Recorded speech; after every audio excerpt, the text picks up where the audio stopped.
Shalom, damai di hati. Selamat pagi saudara dan saudariku yang kekasih dalam Yesus Kristus. Renungan pagi hari ini tanggal 10 September, judulnya adalah Anak Domba Allah. Sebelum mendengarkan firman Tuhan, mari kita berdoa. Tuhanku yang bertata dalam kerajaan surga, kembali di pagi hari yang indah ini Tuhan, kami seluruh umat-umat Tuhan yang mendengarkan renungan pagi hari ini datang kepadamu berterima kasih atas hari yang baru, atas nafas kehidupan yang Kau berikan bagi kami. Dengan kekuatan tubuh yang baru, kami mau mendengarkan firman Tuhan. Tolong kami, apa yang akan kami dengar nanti bisa menolong hidup kami berjalan seturut dengan kehendak-Mu. Terima kasih Tuhan, tolong dengar doa kami dalam nama Yesus yang menjadi juru selamat dan penebus dosa kami. Kami berdoa. Amin.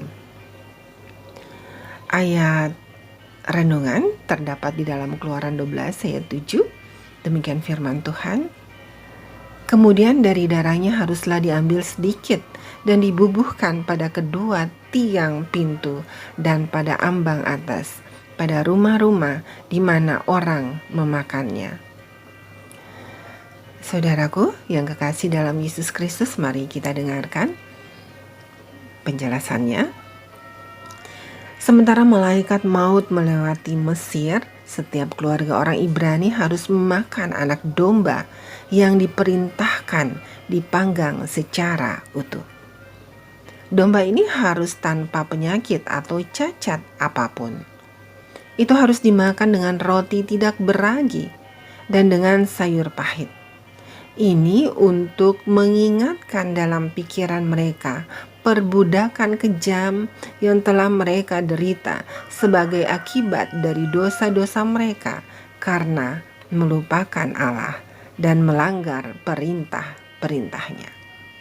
Memakan sayuran pahit adalah untuk mengingatkan mereka bahwa mereka akan menuai buah dari segala perbuatan mereka, meskipun hal itu tidak diinginkan. Memakan rempah-rempah pahit juga dimaksudkan untuk membangkitkan pertanyaan dalam pikiran anak-anak mereka tentang alasan mereka melakukan hal tersebut. Dan kemudian orang tua harus menceritakan kepada mereka penderitaan mereka di Mesir dan kuasa Allah yang luar biasa dalam pembebasan mereka pada malam yang tak terlupakan itu ketika mereka disuruh keluar dari Mesir oleh orang Mesir sendiri.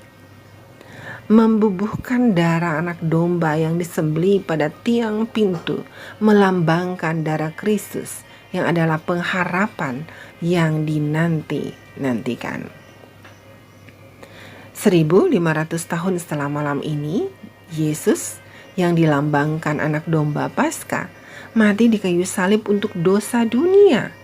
Anak domba yang tidak bercacat melambangkan anak domba Allah yang tidak bercela tanpa noda dosa.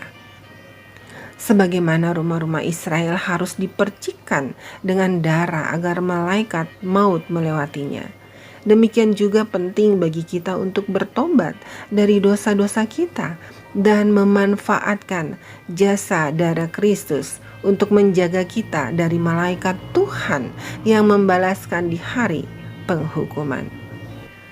Hanya melalui Kristus saja pengampunan kita diperoleh. Darahnya akan melindungi kita dari Allah yang menghukum dosa.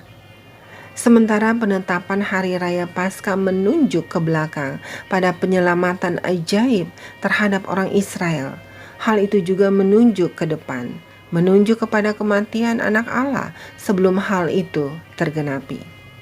Dalam Paskah terakhir yang diperingati Tuhan kita bersama murid-muridnya, Dia menetapkan perjamuan kudus sebagai pengganti Paskah untuk diperingati dalam mengenang kematiannya.